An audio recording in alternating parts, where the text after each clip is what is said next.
Hello, welcome to another edition of Capper Comparison Picks. I'm Ranj, and tonight, can I help you? Look at you, stupid. Go do your spelling. Tonight I will be giving you some picks, Capper Comparison Picks from UFC 274. Select fights. It's select fights because we're starting out with the prelim feature fight in Randy Brown versus Khaos Williams. Then the other two, we got the curtain jerker for the main card, Cowboy Down Cerrone and Joe Lauzon. And finally, we're gonna wrap it up with OSP versus Shogun.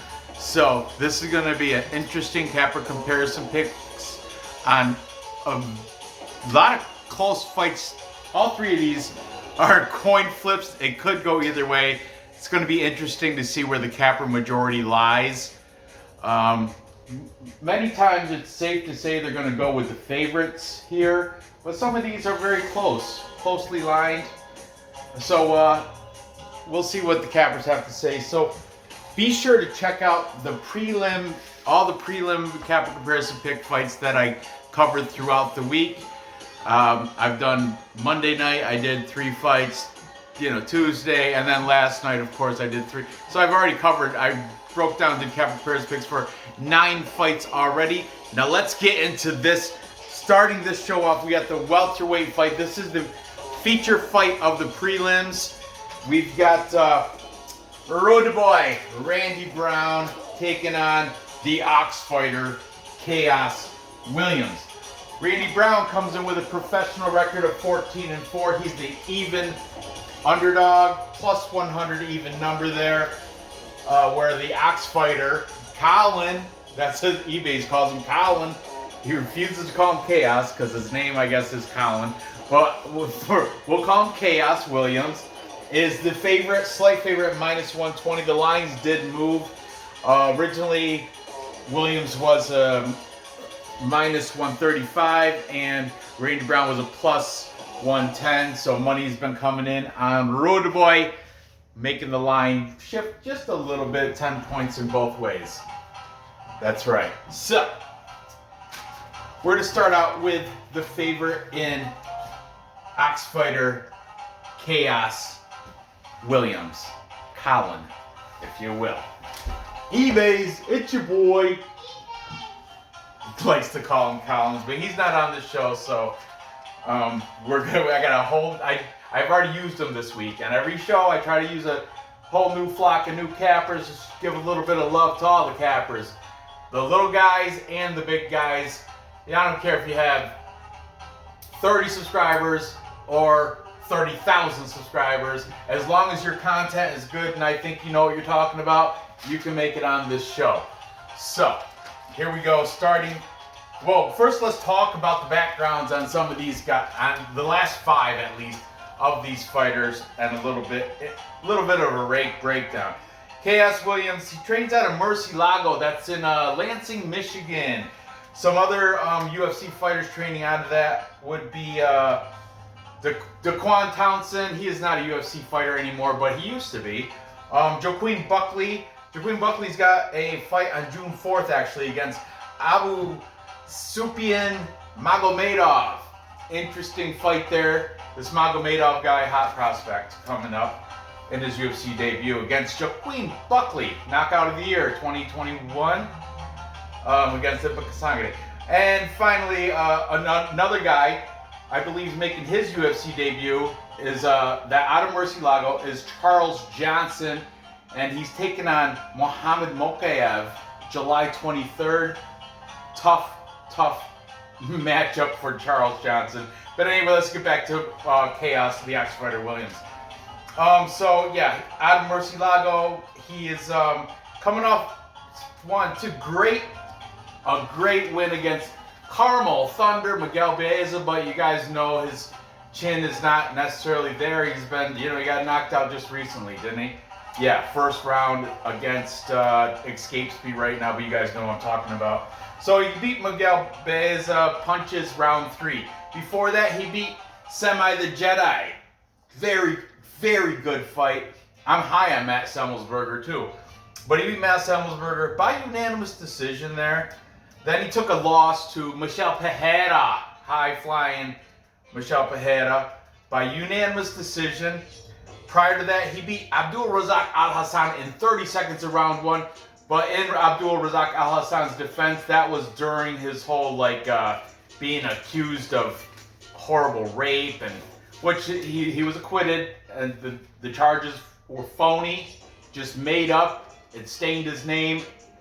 So I'm just saying, but there was a lot of stress on him. Anyway, he took Khaos Williams knocked Abdul Razak Al Hassan out in 30 seconds back then. And he won his UFC debut against Alex Morono by punches in 27 seconds of the first round in his UFC debut, showing that he is UFC bound. That's a very good win there in his debut. I will add, and that was in 2020, his UFC debut. I will add though, if you go back on Tapology, I don't know if you guys know the gentleman Mike Gilmore. He's not a good fighter. He's been doing these. Recently, he had like 3 really short notice fights because he's hung out in Vegas, and they threw him in there, and he's been just getting demolished in all of them. But the Michael Gilmore, back in the amateur days, back in like 2014, did beat Khaos Williams. So I'm just saying, I'm just throwing that out there. Michael the Gentleman Gilmore. If you guys know anything about that, just keep that in the back here. I know it was amateurs, and it was back in 2014. These guys are completely different fighters now, but just saying, I don't forget things like that. Okay, so let's talk about his opponent in Rude Boy, Randy Brown. Randy Brown is the Jamaican fighting out of Queens, New York. He's actually fighting out of Budokan Martial Arts in Lynbrook, New York, which is down in Long Island. I didn't recognize any of the names on Tapology that fight out of there, except for one, a guy named Troy Green, who happens to be fighting a guy named Ozzy Alvarez in Uriah Faber's new fight promotion called Uriah Faber's A1 Combat. Interesting enough, that is happening in a couple weeks, May 28th. And that's interesting. So, Budokan Martial Arts for Rude Boy. His UFC debut, 2016. So a little bit more experience in the UFC octagon than Khaos Williams. And he's got the height, 3-inch height advantage and a 1-inch reach advantage over Khaos Williams. Rude Boy coming off a win against Jared Gooden, unanimous decision. Before that, he had a 1-arm rear naked choke over Cowboy Alex Oliveira. Round 1. Very impressive, Randy Brown. Very impressive for the Rude Boy. Prior to that, he lost to Vicente Luque. Vicente Luque got him with a knee to punches in round 2. But that's Vicente Luque. I mean, the dude's awesome. Before that, he triangle choked Warley Alves. Good on you, Randy Brown. And prior to that, he had a nice knee to punches TKO in round 3 over Bam Bam Brian Barberena. Very good look there for Randy Brown as well. So we got Randy Brown 4-1 in his last 5. Khaos Williams 4-1 in his last 5 as well. It's a very close fight. It's going to be very good.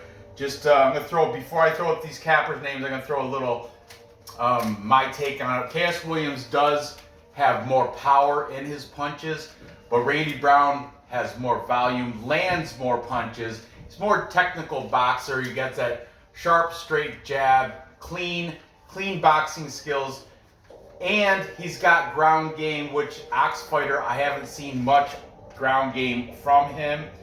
But most of his wins are either decision or punches. I don't think he's got a submission victory at all there. But Brown, as I've already said, he's got the 1-arm rear naked choke against Cowboy Oliveira, a triangle choke against Warley Alves, and he's been knocking people out. He knocked out Brian Barberena. That Bam Bam Barberena, that's a good win too. So Randy Brown, well-rounded, more technical. on the feet and on the ground, more volume. And once again, I can't emphasize enough, better ground game. I think his path to victory would be to bring this fight to the ground, because standing up, ox fighter, Khaos Williams is dangerous. He does have one punch knockout ability. If he lands one of those furious punches, it's going to be like getting hit by a baseball bat across the face. So be careful, Randy Brown. Let's see what the cappers have to say in this very close fight. Starting with the favorite in Khaos Williams, we've got Greedo plays. Greedo likes to do gaming. He likes to do gaming videos where he runs seasons of baseball, football. Mostly, I think I've only seen, I don't really watch gaming videos, but he does entire seasons of football teams and baseball teams. And then he does MMA handicapping.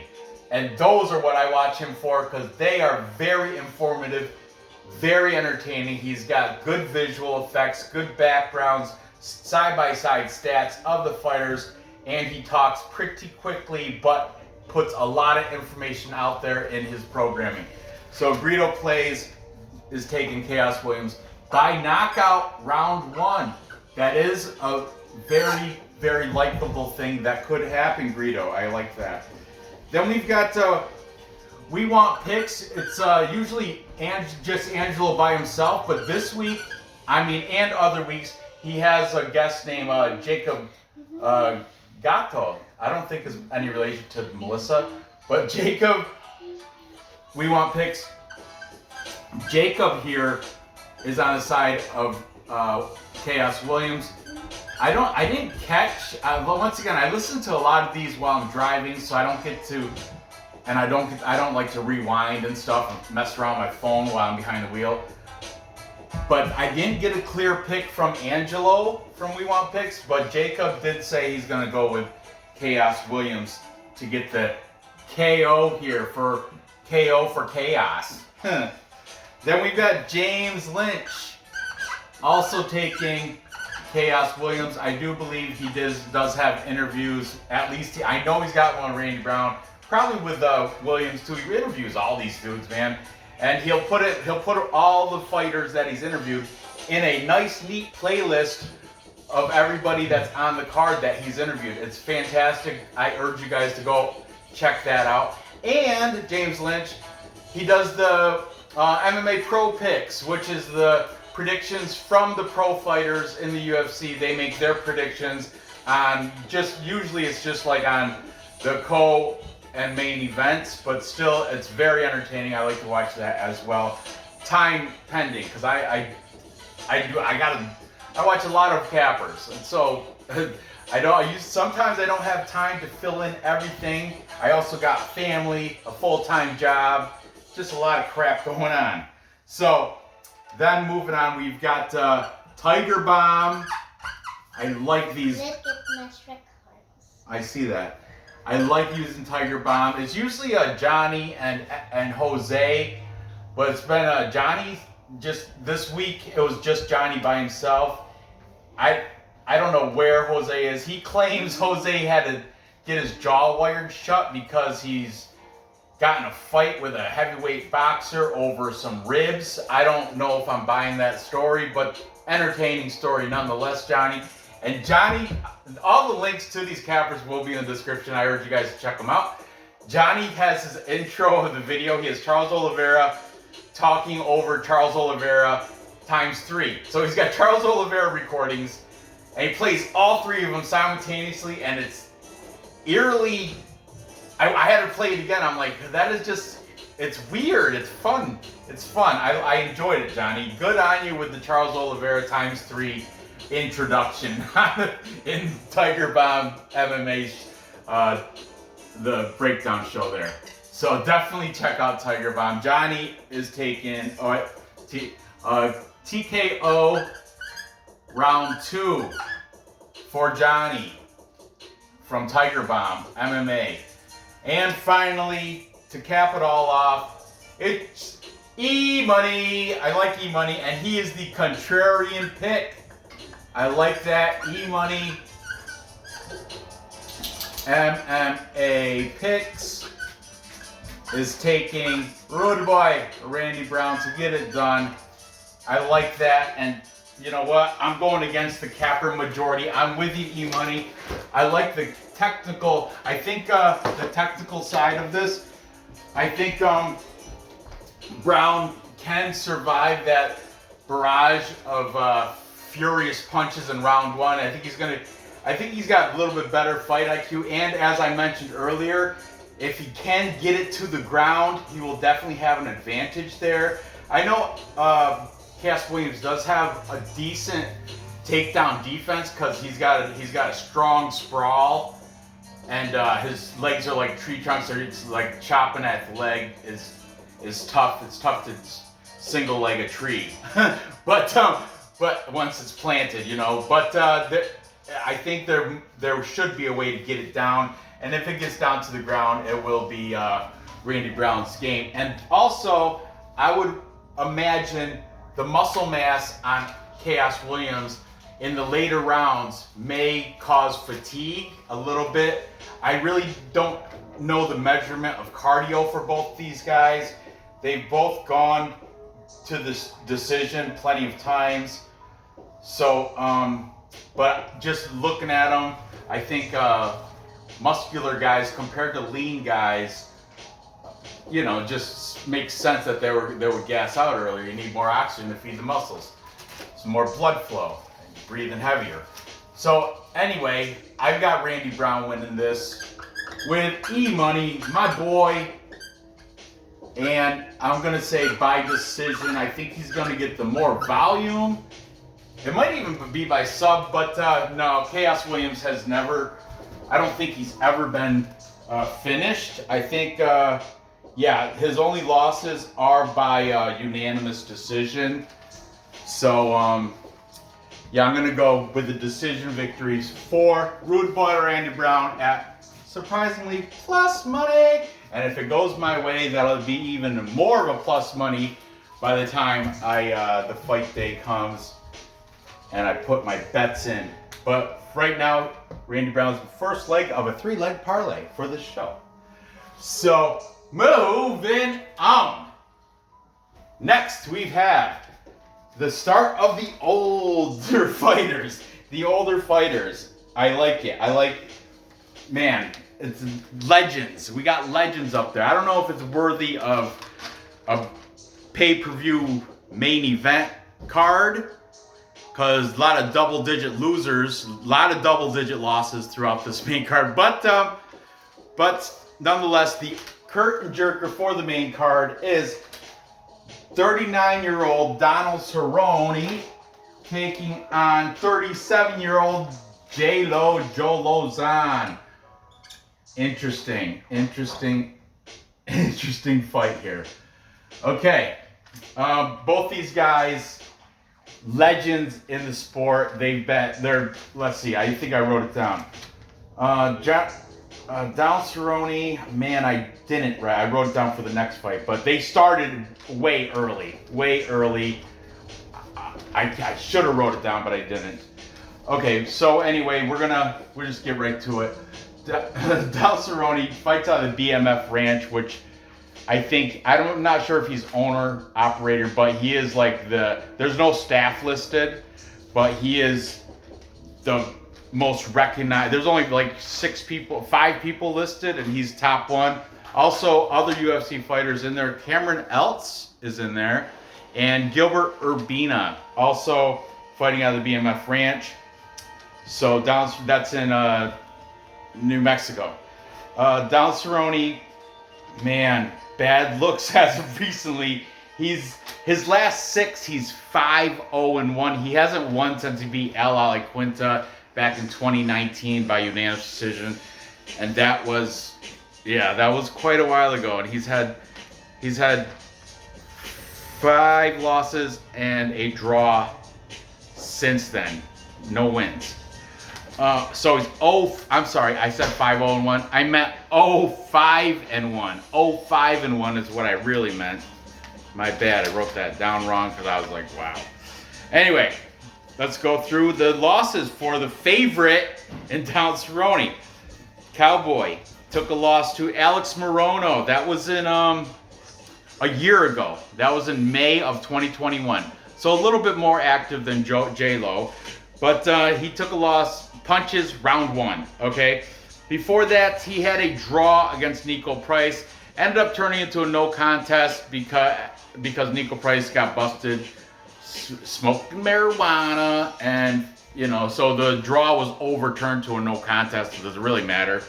It's that 0-1 there anyway. Then he had a loss to Anthony Pettis, unanimous decision.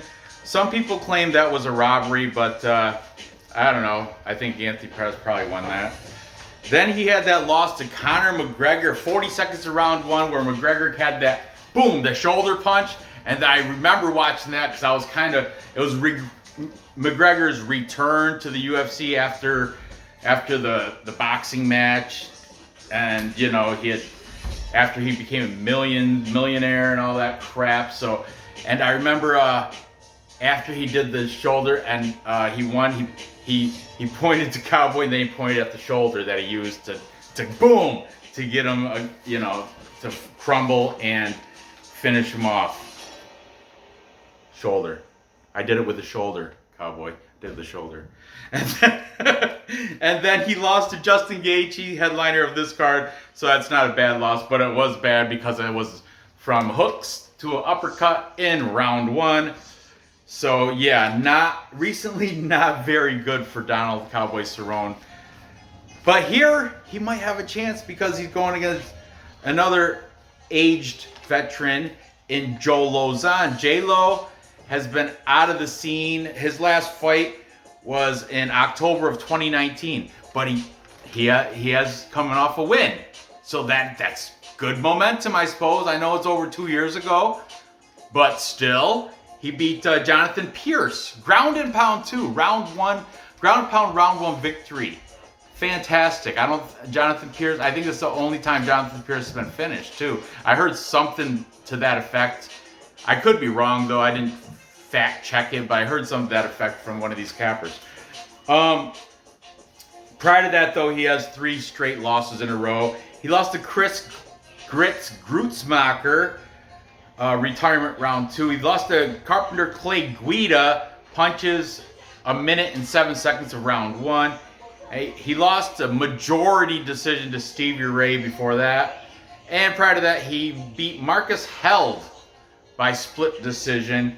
So he's 2-3 in his last 5, but at least he's got a couple wins there, but they're quite a bit away. And he is the owner / operator of Lauzon Mixed Martial Arts Academy in Massachusetts. My cousin from Boston. It's outside of Boston, but still, general area.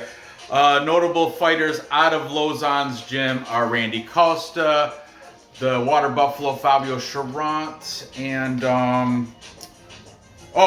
Mike Slow Rodriguez, who is, I don't think he's no longer in the UFC, but still listed on the roster of fighters out of Lauzon. And I know he is still fighting. He's fighting in CES, Classic Entertainment Sports, coming up. Because I remember there's a fight scheduled for Mike Slow Rodriguez. Interesting enough. Anyway, so there you have it. 37-year-old Joe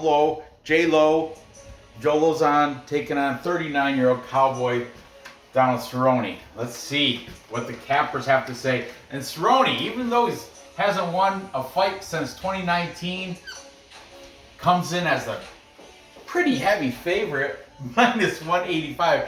Nora, the hat is killing me. The hat is just, what is that, a Shrek hat? Or, yeah, it's funny.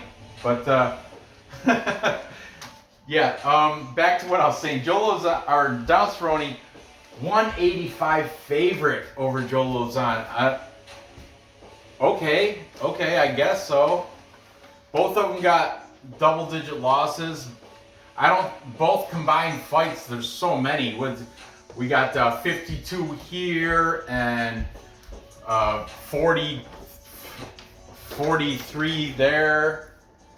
So 52, 43 combined together. 95 fights between the two of them. Whew, fantastic. Night night. It's gonna night, baby. What time is it? Is it late? Oh, it is. It's close to your bedtime. Mwah! What time is it? It's a little after 7:15. Close to bed. Not quite bedtime yet, but I know. All right. Anyway, back to this. Let's start with. Let's get this board dirty with some cappers, huh? Let's start with favorite and Donald Cerrone. We've got Johnny from Tiger Bomb taking Cowboy Cerrone by decision. Okay, Johnny, I can see that happening. E-Money also taking Cerrone by decision. Greedo from Greedo Plays taking the side of Cerrone by decision. I'm seeing a little trend here, guys.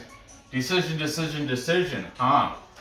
However, we've got the contrarian pick of James Lynch, and he is saying Lauzon will finish Cerrone within distance, so inside the distance for James Lynch. And finally, we want picks are split on this one. So WWP, that stands for We Want Picks. Angelo is taking Cowboy Cerrone. However, we want, I can write it on this side because it's a contrarian almost. We want picks. Jacob is going to take they had a little argument about this too. Jacob is going to take Joe Lauzon.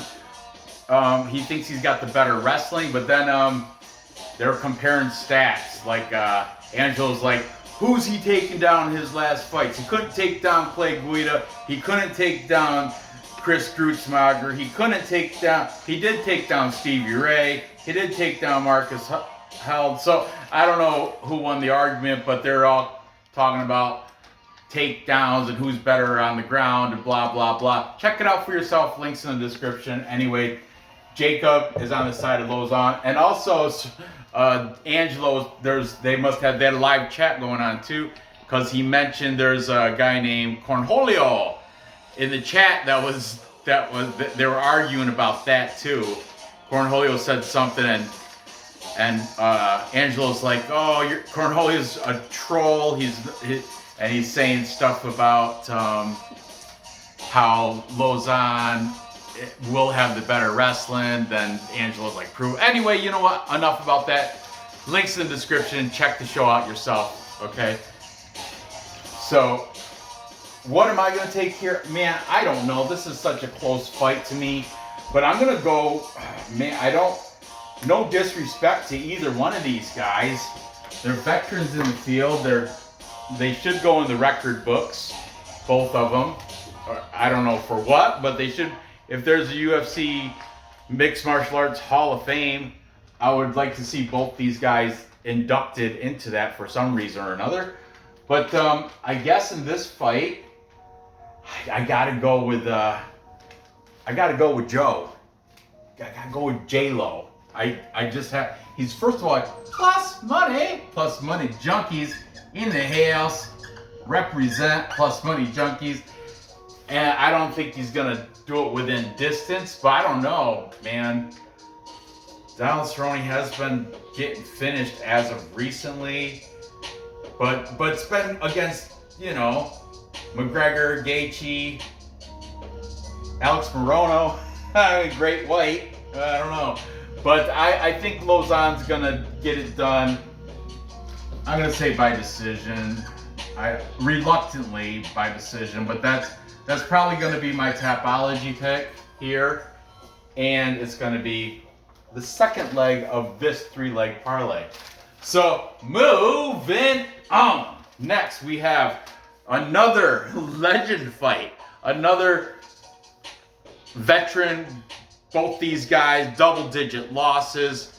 That's why this is kind of weird throwback. You think they could have made this fight card back in 2014? It would have been awesome. I guess it's still kind of awesome if you're. I mean, because I'm familiar with these guys, all of them, a little bit too much, and they're all four of these dudes right here on the cusp of retire. They can retire and still say they've had a good career in the UFC. That's what's crazy. But anyway, we got OSP OvinceSt.Preux in a light heavyweight matchup with Mauricio Shogun Hua. The record of OSP 25-16 losses. He has been, I would say, a little bit more active as of recently. Shogun Hua 27-12-1. And he's a 2-1 underdog, plus 200 for Shogun Hua. Interesting enough, okay? Let's talk about the favorite first in OSP. 39 years old, Hua 40. So very close there. Tail of the tape, OSP's got 2-inch height advantage and a 4-inch reach advantage over Shogun. Matter of fact, I want to mention this before I forget. They did fight back in 2014, and OSP beat them in 34 seconds of round 1. TKO, just saying. Keep that in your head. I know it was 2014, long time ago, but these guys, okay. OSP's pro debut, 2008. 8 is great, 2008. That was right when I was doing jiu-jitsu down in Philadelphia. Shout out to Balance Studios, Mig-Larice Brothers, represent. Mauricio Shogun Hua started his pro debut was 2002. Man, where was I then? I was grinding, working 50 hours a week, removing asbestos. Good years though. 2002, that was a good year. It was good years, that little era right there. That was some good and dark ages. I like to call it the dark ages because I was into some bad seedy things back then. Clinton was president, I think. Oh, fun times, good times, memories. I'll never change. If I do it all over again, I would. Anyway, back to the fights. OSP's coming off loss to Tanner Boser. That happened in June of 2021 last year. He lost knees and punches, round 2. Okay. Before that, he lost to Jamal Hill, standing TKO, round 2. Before that, he does have a win against Alonzo Menefield. That's a good win. Counter left in round 2. Prior to that, Ben Rothwell beat him, split decision. And prior to that, he beat Michael Olasejchuk, the Von Flue choke in round 2. Let me give you a little history of Von Flue choke. It was named after a fighter named Jason Von Flue. You can check him out in Tapology. Guy was middling at best. I think his last fight was 2009, so it's been a while. But that's where he, I guess, developed the Von Flue choke. And I think his record when he finished fighting, when he retired or whatever, was 14-12-1. So, like I said, middling guy, nothing great. And actually, officially, the Von Flue choke was going to get renamed the OSP choke because OvinceSt.Preux has performed it and have victories using the Von Flue choke more than Jason Von Flue. So, rightfully, it should be renamed OSP choke. Just throwing that out there as well. He fights out of Knoxville Martial Arts. Shannon Young, who had a victory, was it last week, the Shanimal, over Gina Mazzani. She's out of there, but as for dudes, the only one I recognized was a Bellator fighter that's on a losing skid named Jason King. The only reason I remember him is his nickname is Asian Persuasion, which I use that when I try to pick up random girls at the bar. I used to use it. I'm not married, happily married now, so I don't have to go with the Asian Persuasion card anymore. But OSP does have a 2-inch height and 4-inch reach advantage over Shogun Hua. Now let's talk about Shogun Hua. He's coming off a rematch loss to Paul Craig. He tapped to Paul Craig strikes. Tapped to strikes in round 2. It wasn't even like a choke or a submission or an armbar. It wasn't nothing like that. It was tapped to strikes. And that I said it was a rematch because he does have a draw against Paul Craig a couple fights before that. He beat Antonio Rodrigo Nogueira by split decision. Oh, the tap to strikes to Paul Craig happened in November of 2020. So OSP little bit more active there. Prior to the Paul Craig draw, he beat Tyson Pedro, punches round 3. And then before that, he lost to Anthony Lionheart Smith. Punches in round 1 happened in a minute and 29 seconds of round 1. So 2-2-1 in his last 5. Not horrible, but still not great either. He trains out of King's MMA. I was looking at King's MMA is a very it's a very overlooked facility. They have some killers out of there. They list fighters such as RDA, Rafael Dos Santos, Fabricio Verdum, Benil Dariush fights out of there. Jika Chikadze's listed on that roster. Marvin Vittori, and that's not, I'm not even talking about the women. They have like 5 fantastic women fighters out of there too. King's MMA, Huntington Beach, California, is a undervalued, low-key, like quiet but loud gym. Like they're underrated gym in King's MMA. I like King's MMA actually. Shogun Hua versus OSP. Let's see what the cappers have to say in this one. Starting with, how is OSP a minus 235? I don't get that. How is that? But anyway, that's the odds off of Bet Online. Right before filming this is where I picked them up. So let's throw these names up here. We've got We Want Picks, both Angelo and Jacob in agreement, taking St.Preux over Shogun. Then we've got E-Money saying St.Preux should get a KO. Okay, all right. James Lynch also taking OSP KO. You guys don't think he's going to do the Von Flu? I'm just saying. Okay. Greedo. He's saying TKO round 1. Man, I guess they're pretty much, the consensus is Shogun's washed up. But we'll see. We'll see. Don't underestimate him. He's only a year older. I mean, they're both not in the peak physical condition of their, of their careers. But we'll see. And finally, Tiger Bomb Johnny is the contrarian picker. He gets this side of the board all by himself. Tiger Bomb, MMA. Johnny is saying TKO, round 1, taking Shogun. And this one is very appealing if I was to be confident in either way, but I'm not. But plus 200 is so attractive there when it could go Shogun's way. I mean, OSP's coming off 2 straight losses himself, where Shogun did beat Big Nog by split decision.